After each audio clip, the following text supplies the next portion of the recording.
Mae Brussell in Carmel, California. This is tape number 336. It's July the 14th, 1978.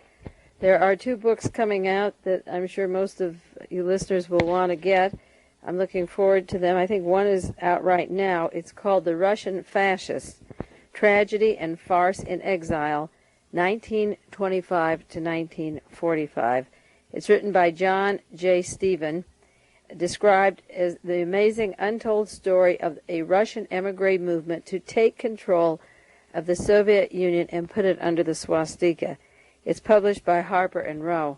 Of course, all the red baiting that's going on in the news now, all over the front page of the headlines, the radio, television, is a constant barrage about those trials going on in the Soviet Union. I know that the Soviet Union is not perfect, but I believe that this is a continuation of fingering them. The government in power, Jimmy Carter, does not go to Brazil or Argentina or Paraguay and talk about the fascism around the world, or the fact that they don't even have trials, that they just murder people right on the streets without trials.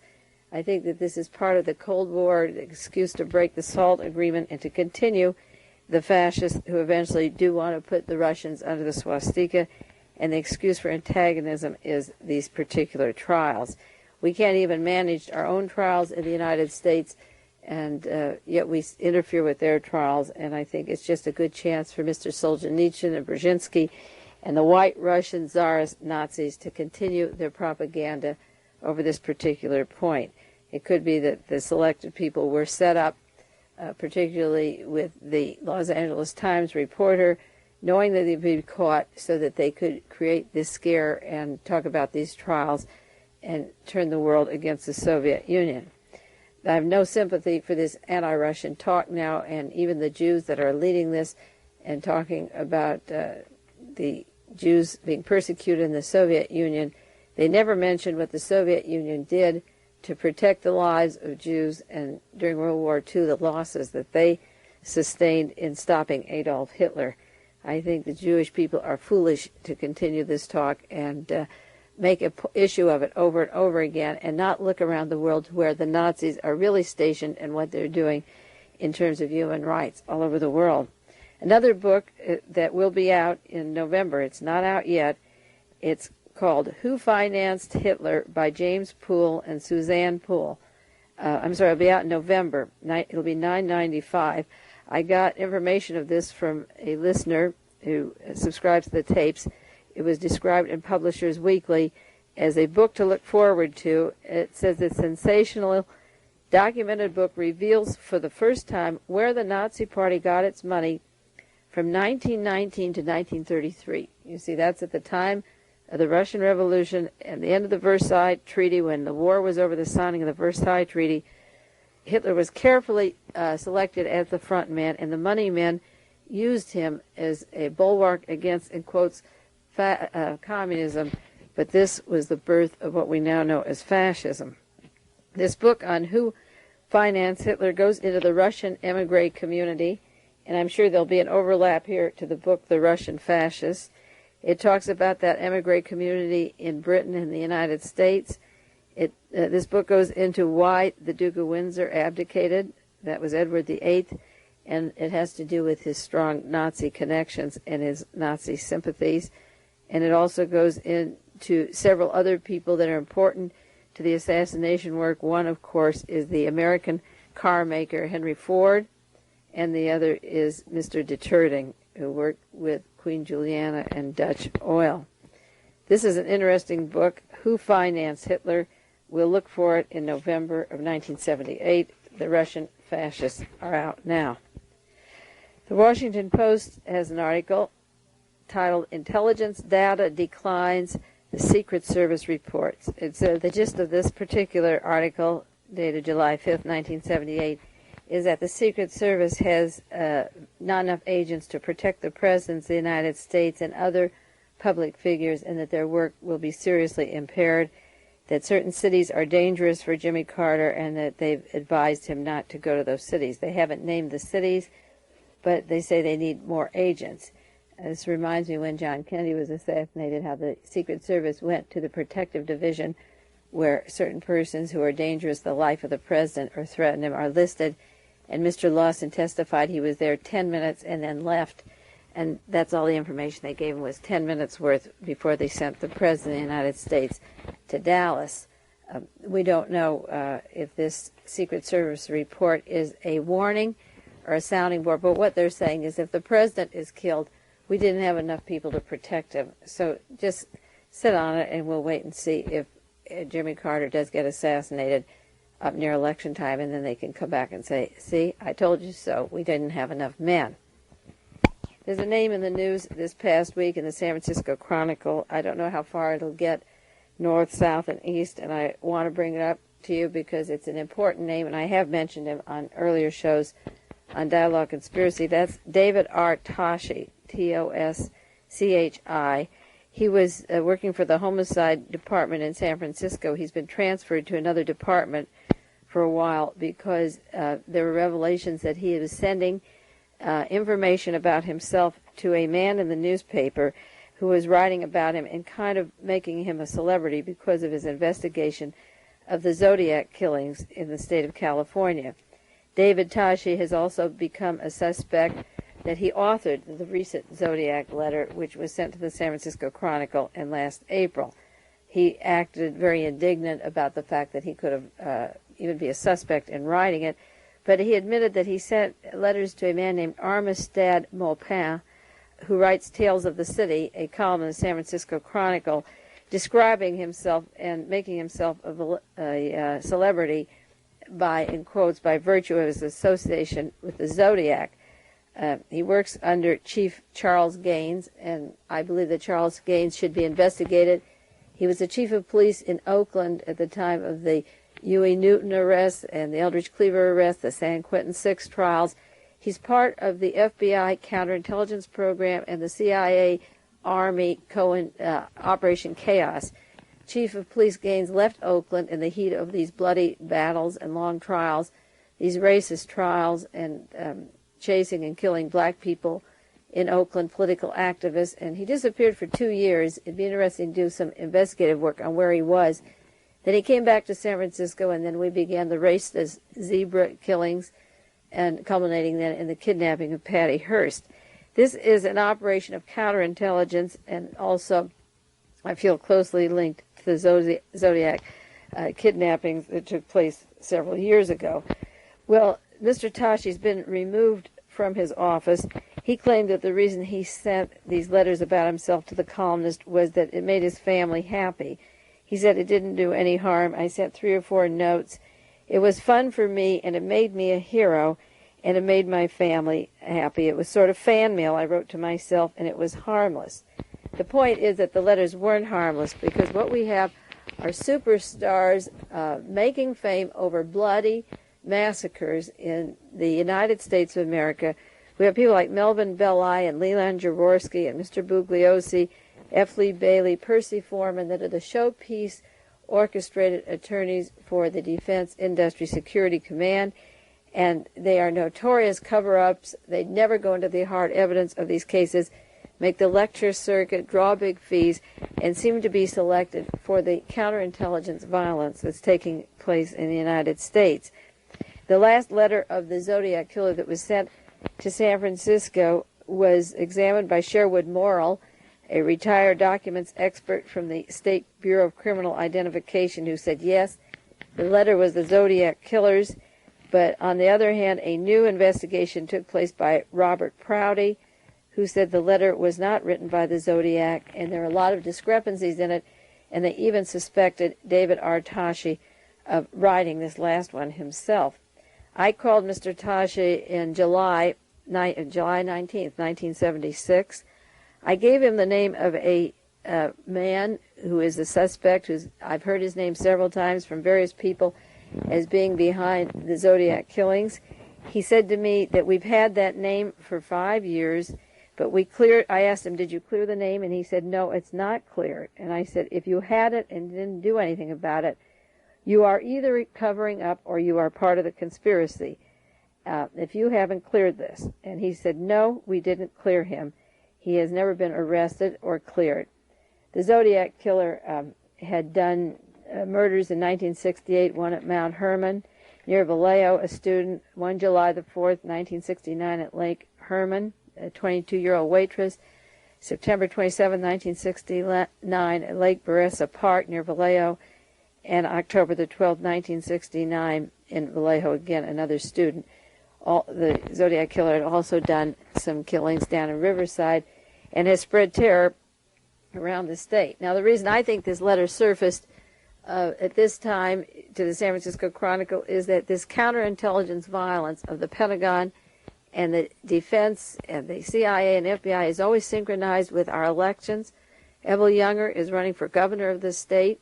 When he's attorney general or the DA, wherever he raises his position in power, and he is a general in the Army, and he also is retired FBI, and he has direct contacts to Washington, D.C., wherever he moves, violence precedes the elections. It's that old scare law and order case. I think that these 4 cab drivers in Oakland are going to be linked to the Zodiac case, and maybe is that if this letter is flushed out and found to be a fraud and Mr. David Toshi is removed, the cab drivers may stop being killed in the Oakland area, just like the strangler in Los Angeles was linked to the police department, and all of a sudden all the strangles stopped. When one woman escaped, when a man, as a police officer, was putting handcuffs on her arm and she had the markings, all of a sudden the Hollywood stranglers stopped. We can go into more of that later. That is California counterintelligence. But I do have a letter that I read to David Toshi. This was in July of '76, 2 years ago. And it was written by a woman living in Woodland Hills, dated November 21st, 1971. And it was sent to Judge Charles Franick, who was handling the murder case of John Frazier, who was charged with killing the Dr. Oda, the dentist, and he's an optician, Dr. Oda, his secretary, wife, and several children up in Santa Cruz. Now, I'm going to leave out the last name of this party, of course, because I have to. But I'm going to read you a letter that was written to Judge Franick, and I got a hold of a copy because it was also sent to the Redwood City Tribune where the trial was taking place. I'll jump and leave out the last names, but I want to tell you what this particular person wrote. The Los Angeles Times of today finally had a story about the trial and murder of the Odas and their secretary. The prosecutor's name is Peter Chang, and the public defender is James Jackson. You asked if I was certain it was John Frazier, who was with Robert, and this is blank, blank, blank, he mentions his name, who this woman alleges is the Zodiac. They were here in Woodland Hills less than a month prior to those killings. He looked exactly like Frazier, and when they were arrested, except for one thing, he also wears glasses. About the van, it was Robert who was driving it. There was a van that was seen at the edge of a tunnel with 2 people in the car, and yet John Frazier was the only one tried and charged with the murder. He's up at Folsom now and corresponds with me regularly. And this person said there were 2 people in the car, and it was Robert who was driving it. And I do not recall something that in the newspaper about that at the time.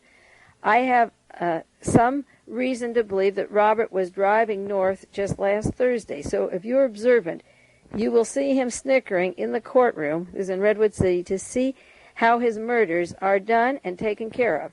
He is the man that John Frazier is trying to find at the rear of the courtroom. Does Frazier know about the organization of killers called the International White Guard? Does he fear his wife will be killed if he were to name Robert and his father as being heavy in this honorable organization of killers? Robert's letter was also identified as the Zodiac. Robert was also identified as the Zodiac by his sister 3 days before her death. She had read his first message while partly coded. I never believed that she committed suicide any more than their brother-in-law was shot down. When she said her brother-in-law had been shot down, then she committed suicide. And he mentions these 2 children had been witnesses the night of the Tate murder, and he goes into the killing of Sharon Tate and the persons in her home. These are the kind of killers that this state has been cultivating and nurturing, this party wrote. It's interesting because even in Mr. Vincent Bugliosi's book on Helter Skelter and the Sharon Tate murders, I believe it's mentioned in his book, a pair of eyeglasses was found on the floor of the house that didn't belong to any of the victims and didn't belong to anyone who came in afterwards, and or the people that were charged with the murder. And I've heard stories, and also this person writes about those eyeglasses and refers to them. It said that this particular man, Robert, is 27. At the time, he's 27. This is written in 1971. Sometimes he lets his beard grow. Within the past 2 years, I have seen him all colors and wig lengths. I know him as Robert and also as the Zodiac. In Los Angeles, he sometimes waits for me on Ventura Boulevard, driving on my way to pick up some children from school. He follows behind and then moves to the side until he's sure I recognized him. Someone must know how smart he is. He writes notes, and it's hard to reach you, Princess. He stays sometimes at Lake Tahoe with his older sister, who's a widow and belongs to the Sierra Club, which was interested in the misuse of the environment. This Robert, may I say, has the eyes and fingerprints that should be checked. Also, I believe Dr. Oda must have prescribed those glasses that were lost the night of the Tate murder. About a plea of not guilty because of reason of insanity is no defense at all. She's referring to John Fraser. Because of the horror of those murders, they should convict everyone who's brought in before the courts. Now, this is signed by a woman. It was sent to me. It was sent to the Redwood City Tribune and in care of Judge Charles Franick at the time. And so in lieu of the David Toschi demotion, because he was making himself a media freak, you see, during the time of election, sending in his name and enjoying the publicity just on the corpses of these poor people. These district attorneys and prosecuting police chiefs become superstars. They build themselves up, as I say, to authors, and the scare of murder in the suburbs continues, and random, senseless murders are taking place. Along those lines was an article this week in a newspaper by a reporter, Chris Weinstein. I'll have to get the newspaper. I don't have a copy or just a reprint. It was in the Los Angeles Times by Charles Manson. It came out in the Vacaville newspaper Sunday, the Vacaville Reporter. It says, convicted mass murderer Charles Manson said in an interview, I got in trouble for going through changes, for cutting people, for shooting people, not because I wanted to, but because I was forced to. Manson is now 44. He said, you are in prison more than I'm in prison. You've got more rules to live by than I do. I can sit down and relax.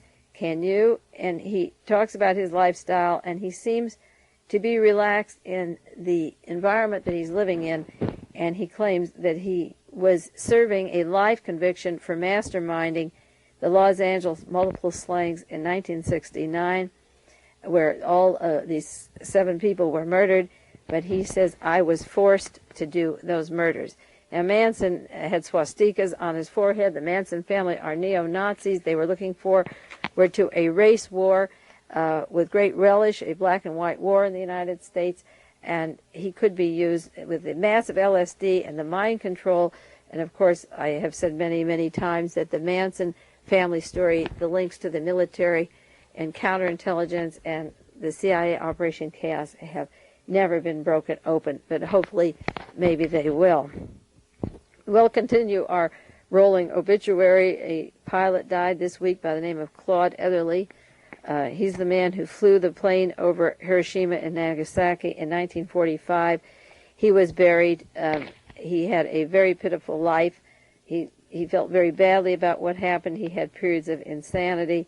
He was 24 years old, an Army Air Force major, when he had to take the B-29 over Japan and find the targets and lose those bombs August the 6th, 1945, over Hiroshima. He had to drop a bomb where 200,000 people died in nuclear fire. He was discharged from the Army. He had mental problems. After that, later he was charged with forgery and burglarizing post offices. I'm sure that he was driven literally insane, and in his breakdown put in the mental hospital, and so that his personality was discredited, not for the act that he did that brought on the insanity, but they tried to make him responsible for his own problems. He died this week, and I'm sure it's an untimely, sad death, and he felt really badly about it. We don't know how much these people suffer for doing these terrible deeds, and I certainly hope that the robots in the future won't have any conscience. We have Dr. Delgado and the military spending millions of dollars so that we won't have people suffering like Claude Everly for what they did.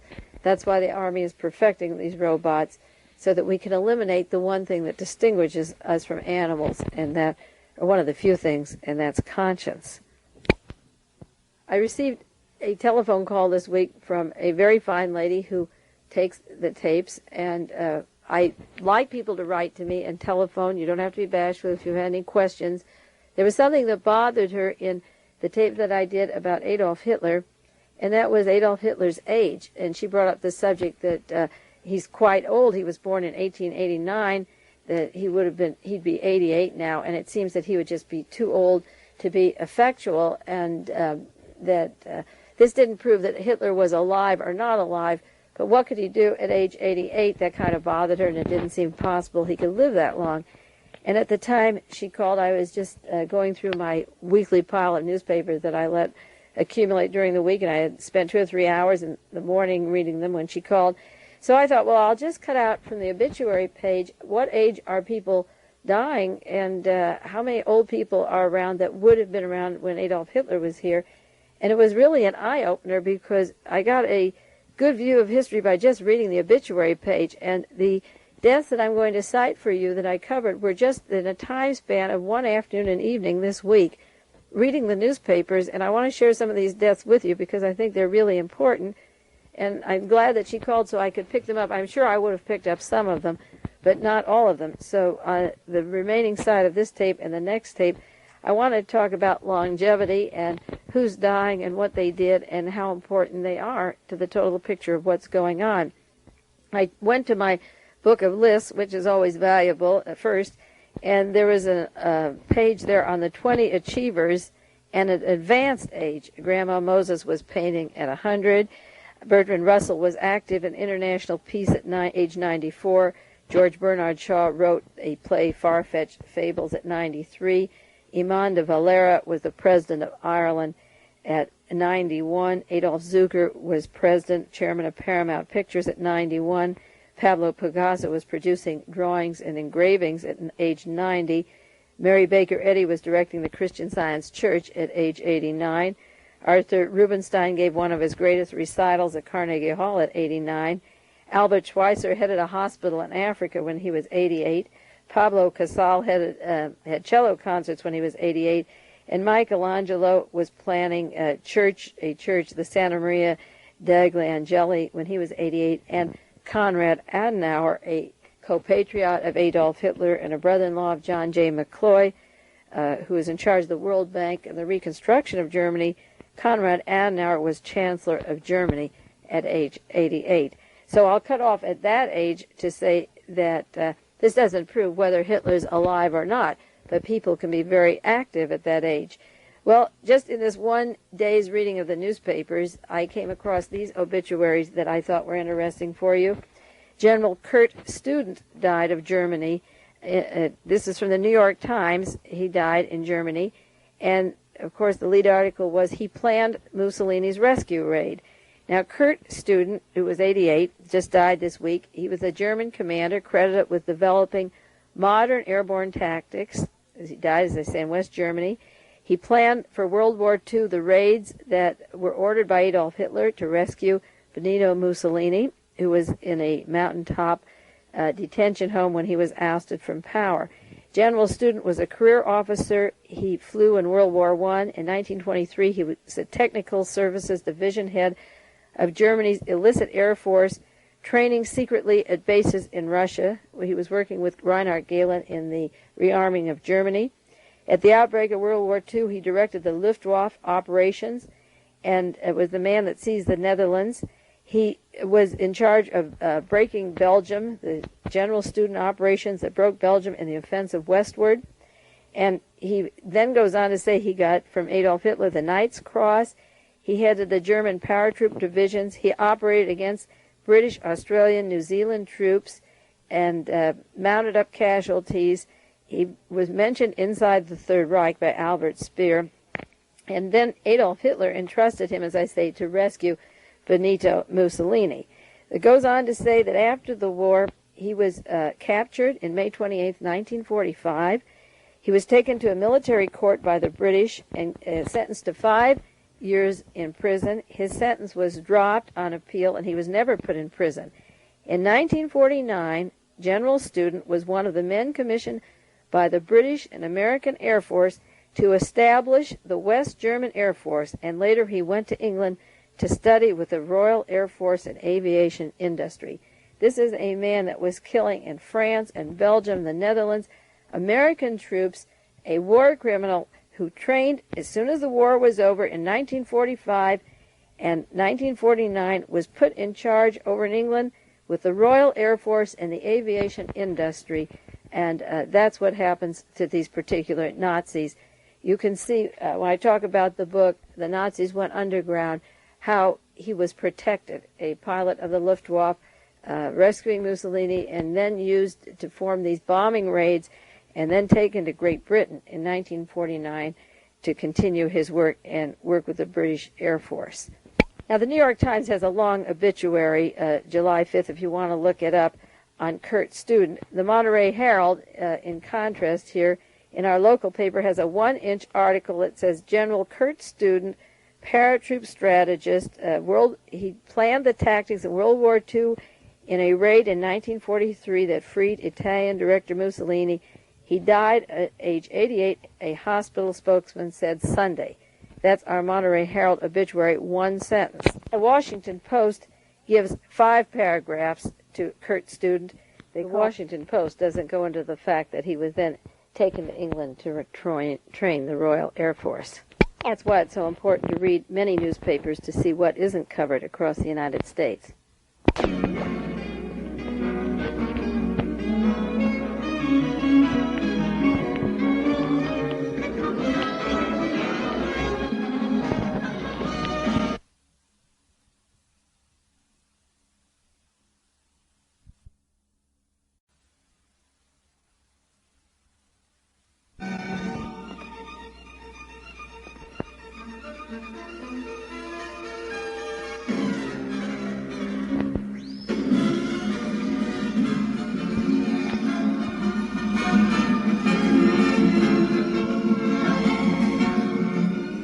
Good evening. This is Mae Brussell in Carmel, California. This is July 14th, 1978, and this is tape number 337, side 2. I have a little trouble ending the tapes because of the time gauge here at the house. As I said before, I don't have the clock in front of me from the studio, KLRB. So if I use music at the end, then you'll know that I have signed off, and I have a few seconds left on the tape. We'll just use some music, and that means I did mean to finish.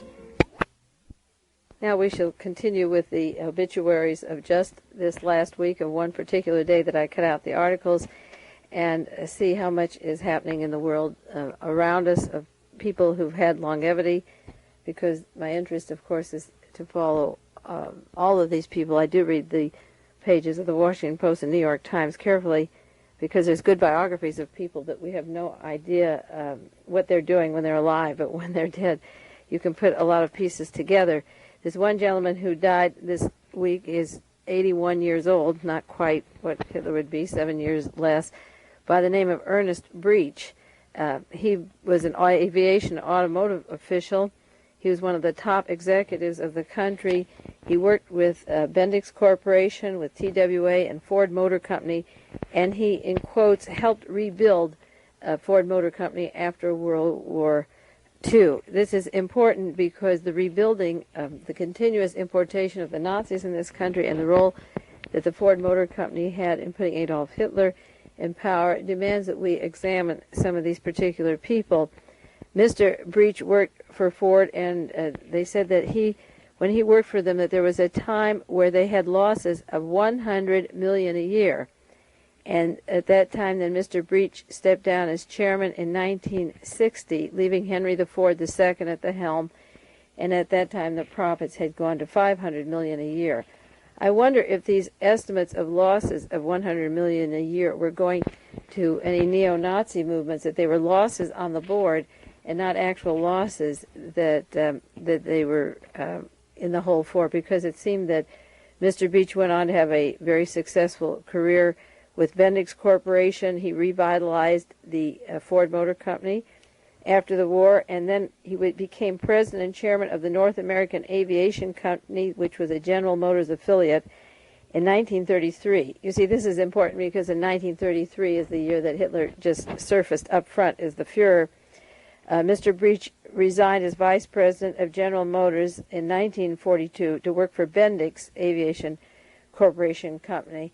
And of course, the secretary of our Treasury, Mr. Blumenthal, came from the Bendix Corporation. In 1955, becoming the first chairman of Ford's board, the first chairman of Ford Motor Company's board, Mr. Breach described the Ford Company in 1946 as being a awkward, misshapen giant suffering from hardening of the arteries.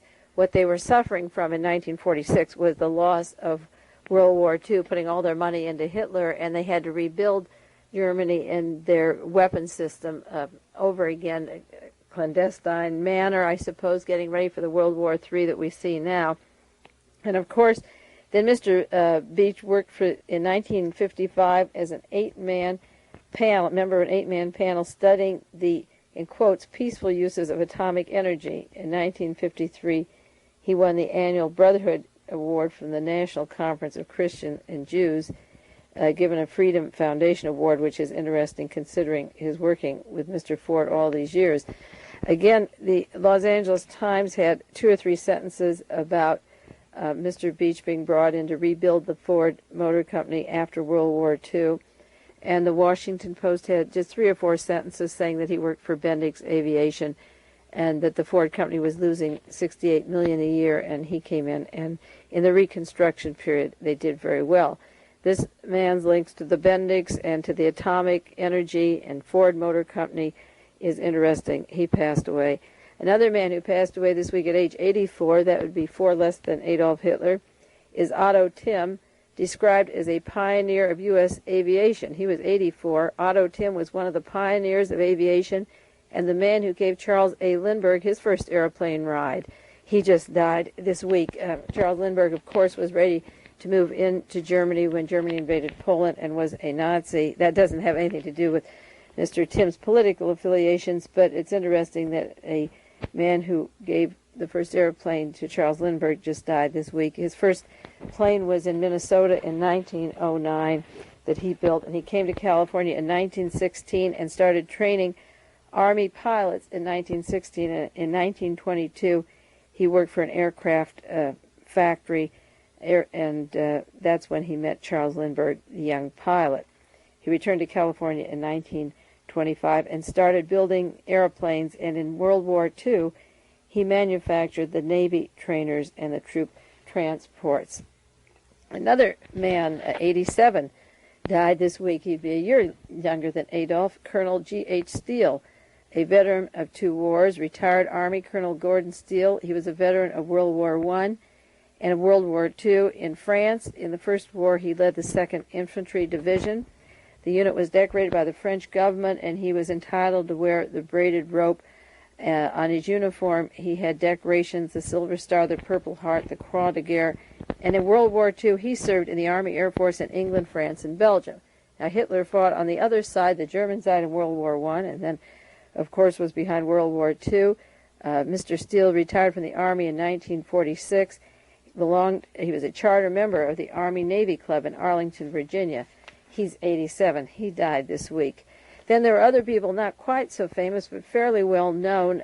America's former slave Charlie Smith just celebrated his 136th birthday this week. Mary McReynolds, the widow of former Tennessee Congressman, her husband Samuel McReynolds was chairman of the House Foreign Affairs Committee. She was 90, and she died this week. Eleanor Arnold, a widow of the decorated Air Force General Henry Hap Arnold, died in Sonoma. She was active in organizations. Her husband had retired after World War II. He was a major and then worked his way up and was a high officer in the United States Army, the Air Force General. Hap Arnold, 91. She died. Marvin Shirley died, 84 years old, a labor official in Philadelphia, died at Georgetown University Hospital. That would be 4 years younger than Adolf. Mr. Shirley had gone to Uruguay and lived with their family who were in the Foreign Service, was active in Washington, D.C., worked with the Labor Department in the mid-40s, and was assigned to the refugee program in Greece and Athens in the early 1950s.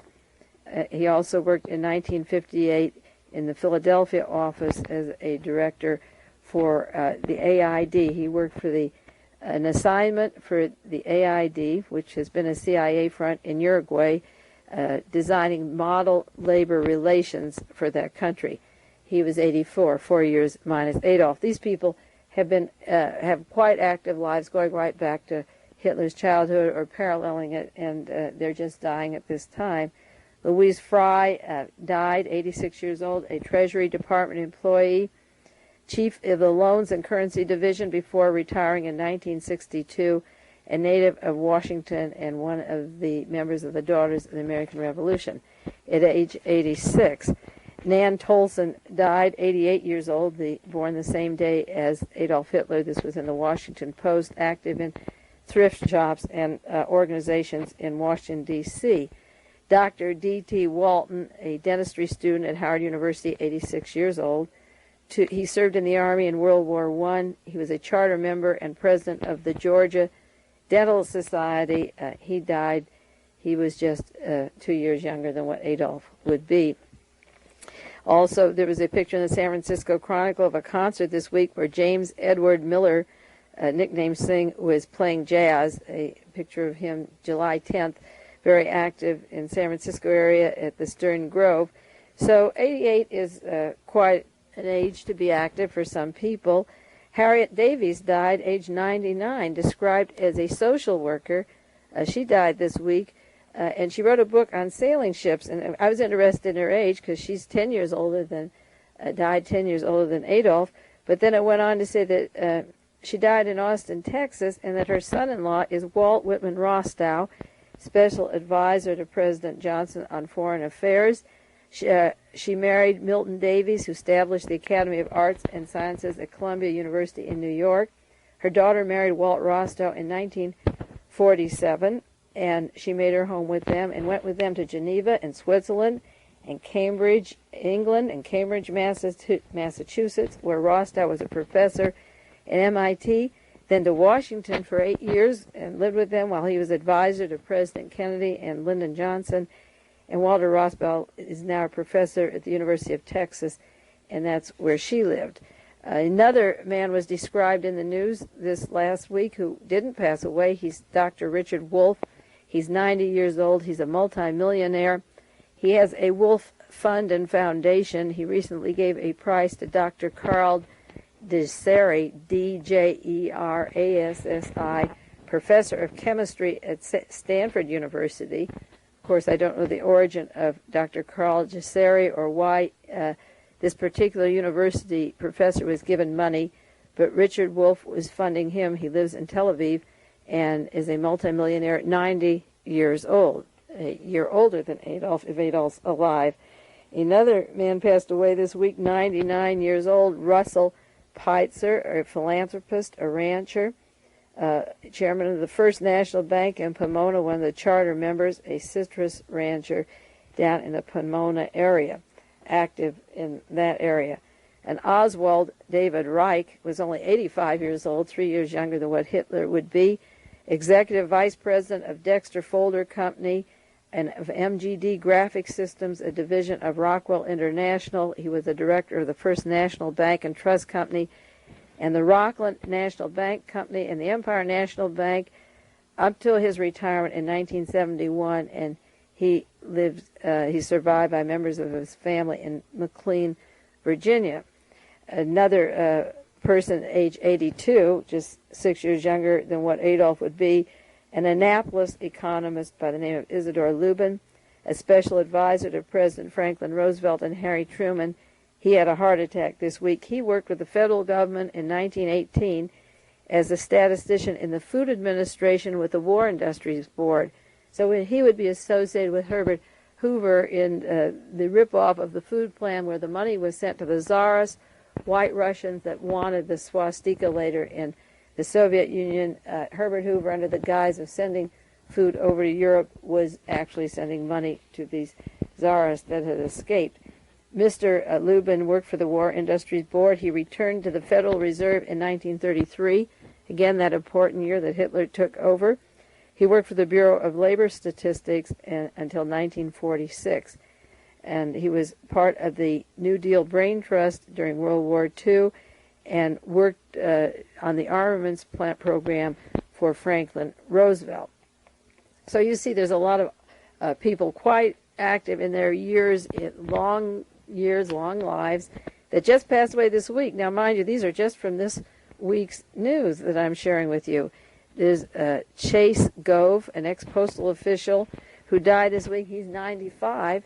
From Deal, Maryland, Chase Gove was taught to shoot a rifle by Calamity Jane, and they listed Buffalo Bill as one of his friends. He was 95. He died at his home in Cody, Wyoming. He used to bring stagecoaches to carry the mail in the western area. He became the postmaster of railway and ocean mail. He organized the U.S. Air Mail Services. He left the Postal Service in 1933. Again, that's such an interesting year. 1933. There are important years in history that I study. One is the 1918 to 1919 period. After the revolution took place in Russia, the Versailles Treaty was inked. Then all the financiers had to retrench their activities. 1933 was the overt year of Adolf Hitler. 1957 is an important year in terms of our Congress changing its face. 1963 with John Kennedy's assassination, and also the year 1945 to 46 when the Nazis were distributed all over the world. It's probably just by coincidence that he worked in that postal service until 33, of course.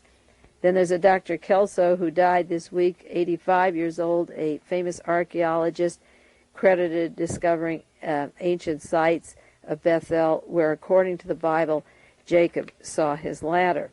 And a Mr. Morgan died this week, Robert Morgan, 88, an operating engineer who did the construction work. He helped construct the Kennedy Center in Washington, D.C. He died at Arlington Hospital. He was a native of Dearborn, Georgia. But even on in years, as an 88-year-old man, the Kennedy Center wasn't built that long ago. He was an operating engineer. And then in our local paper, Mabel Nelson, 92, passed away. She'd worked with the Women's Relief Corps in Ames, Iowa. Alfred Studler was 87, a year younger than Adolf would be. Gershon Efros, a cantor in New York City, who wrote a book, an anthology on sacred music, religious music, and so forth, passed away. And then there's a picture of a couple 100 years old, each of them celebrating their anniversary in New York City, and President Carter said his wishes. And for all we know, it might be Eva Braun and Adolf just 11 years from now celebrating their anniversary. We wouldn't know, but I think I've made the point that just these articles this week, in just one day's cutting the newspaper, made me just turn more conscious to the age of the people who were dying, because I don't think the fact that Adolf Hitler was born in 1889, in April 1889, means very much now, because a lot of people, age 88 up through 90 and pushing on even a little older, have led very active lives, and particularly if this man was a vegetarian down in Antarctica with a healthy diet and no germs, he would even have a better chance of surviving. Last week, I wasn't even looking for longevity as a part of my clipping newspapers. I just pointed out those ages to make a certain point in fact about Hitler, but I did notice just in one day last week that there were some interesting people that had passed away that you may want to read more about, that were described in the Washington Post and the New York Times particularly. There's a man named George Fisk, age 62, retired from the Defense Intelligence Agency. He worked for the DIA, and he died just last week, in quotes, apparently from a stroke. He worked in the university's public affairs office before World War II. During the war, he He was in U.S. Navy intelligence, primarily in China, then went to Berkeley campus after the war. He was called into Navy duty in the Korean conflict as an intelligence officer, was in the intelligence in the Air Force. He was transferred to the Defense Intelligence Agency when it was organized in 1962. Now, the Defense Intelligence Agency is the branch of the service to watch that even has more money and more secret than the CIA. He passed away this week. The diagnosis wasn't sure, as I say, apparently a stroke at age 62. Harry B. Wolff, age 62, the same day, died, National Security Agency agent. He worked as an analyst for the National Security Agency, and he died of a heart attack the same day. He had a real estate office. He had joined the National Security Agency as a management analyst, and he worked for them 18 years. He joined the Department of Army as a civilian training advisor in 1941. After World War II, he served as an administrative assistant in the war crimes trial in Nuremberg, Germany. He was in the military occupation before returning to Washington in 1951, worked for the State Department 2 years, and then the National Security Agency. I think the overlapping of the work of these men and a lot of the investigative journalism that could lead towards the things that these people would know is interesting to think about right now at this time. And the same day that Harry Wolff and George Fisk died, retired Armored Colonel John Lays died, and he's described, L-A-Y is his name, as working. He's 59 years old, who served in the Pacific during World War II. He had an electronic firm, and he died of a heart attack. He was born in Missouri, moved to San Diego, enlisted in the Army in 1940, got an officer's commission in 1943. He went to Washington in 1959 in the office of the Adjutant General. From 1961 until his retirement in the Army in 1965, he was an aide to the Secretary of the Army. 61 to 65, of course, with the planning of the Kennedy assassination. I'm not implying that he had anything to do with it, but I have said that the plans to kill John Kennedy were set in 1960, and of course there was a lot of cover-up, and the head of the Pentagon, the historian, Otto Winneker, was from the Pentagon. The minutes of the Warren Commission meetings illustrate that they sent in the Army to write the Warren Report. After he left in 1965, working for the Secretary of the Army, he headed an electronic firm in the Washington, D.C. area. Another man who passed away the same day, Leo Cullanane, C-U-L-L-I-A-I-N-A-N-E.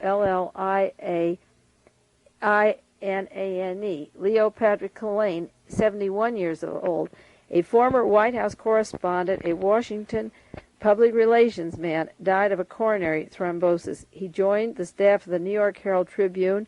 He covered the White House during the New Deal days. He served in the South Pacific in World War II. He wrote sketches of the top military men, including Douglas MacArthur, Admiral Chester Nimitz, and William Halsey. After the war, he went to Washington. He worked for the Tribune in the 50s, and then he worked for such members of Congress as Senator Estes Kefauver and Senator Wright Patman. In the mid-50s, he worked for public relations firms in Washington, D.C. He collaborated with various authors on books on Mr. Roosevelt and Truman, and one called The Volcanic Isle. It'd be interesting to know how much history he took with him in the grave. Another reporter who died the same day, or a day apart, was Felix Belair Jr., 70 years old, a year younger than Mr. Cullanane. He worked in the Washington Bureau of the New York Times. Described the obituary in the New York Times: Felix Belair Jr., a former White House correspondent for the New York Times, died of a heart attack. He was 70 years old.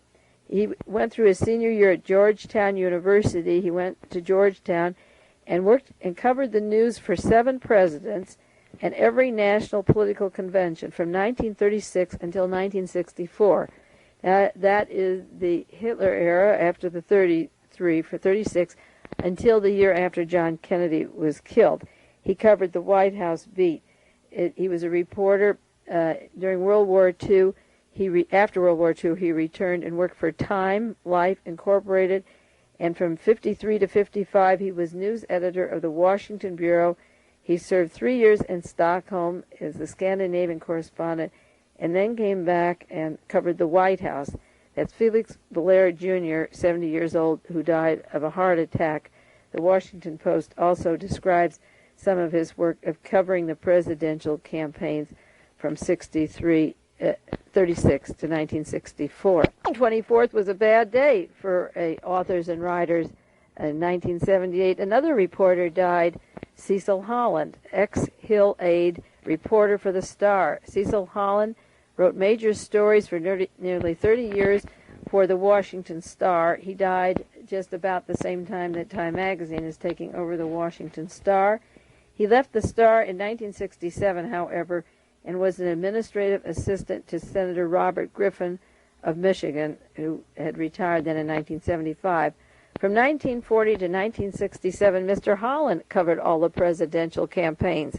That's the second newspaper reporter covering those campaigns, and he covered them through 67, and his co-worker here covered them through 65. This is through the Kennedy era, the Lyndon Johnson era. He came in, and from 1940 through 67 covered these campaigns. He was born in Tennessee. He had been with the Air Force in Europe in World War II. He was the author of a book about the Civil War, Morgan and its Raiders, published in 1942. I think it's quite a coincidence that these men died the same day and carried the same beat, and one working for the Times and one for the Star. There was another death the same day, obituary page, all in the same day on the same page. A retired Army Colonel James Nicholas, 56, died of a heart attack. He had served, a veteran of 3 wars. Colonel Nicholson was a native of Baltimore. He served France during World War II. He was in the National Guard in the Army in 1942. He got the Silver Star and Bronze Star. He served in the Korean conflict and got the Oak Leaf Cluster. And in 1966, he was ordered to Vietnam. He worked for the Office of Emergency Preparedness until his second retirement in 1973. He was a member of the Army-Navy Country Club. I don't know what to make of all this, reading it on one day. I don't really have any firm conclusions, except that these men that passed away last week when I cut out these articles, and just this week on one particular day, carried a lot of history with them. We'll chalk it all up to coincidence, but it is an unusual coincidence that these deaths have all bunched together, or maybe I'm just not reading the paper carefully enough, but I don't remember any 2 weeks where so many people whose jobs overlapped or worked with each other or had information about things that are breaking in the news all expired at the same time. Another important death was a man 6 years younger than what Adolf would be, Luther Youngdahl, a U.S. judge, a federal U.S. judge. He was formerly from Minnesota, and he was famous during the McCarthy era. He died of, I suppose, a lingering illness. This wasn't a stroke or a heart attack. He was 82 years old. He was appointed by President Truman, and he was a very courageous judge at the time of the McCarthy hearings. He refused to be taken in by the hysteria at the time of the Cold War, and he was very fair on the bench, and he was proud of his rulings in the particular case of Mr. Latimer, that they were trying to make him a top Soviet espionage agent, Senator McCarthy. And this judge, Luther Youngdahl, was very fair about this and stuck to his guts and refused to go along with the Red Scare.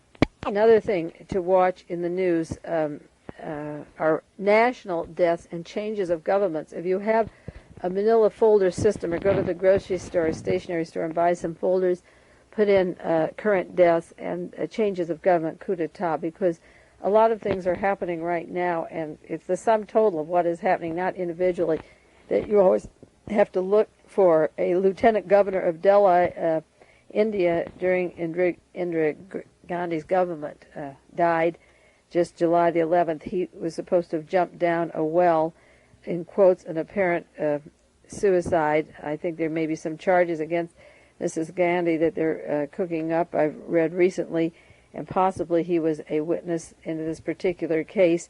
He was faced with possible prosecution for abuse of power during her regime. He fell down a well. There are many governments being toppled right now and many heads of states being murdered. Maybe we'll go into a few of those next week, and then I want to talk about Evel Younger. But read your newspaper and save the articles on the coup d'etat that are taking place, because what happens there affects our lives later, and you should be able to follow some of these countries, even though we're not familiar with the intricacies of the government. The heads of governments are being murdered. It looks like the tape is running out now. I'm sorry. We have to sign off. I wish it were a little bit longer, but I'll be back with you next week, and maybe a more pleasant subject than a roving obituary, but we'll see.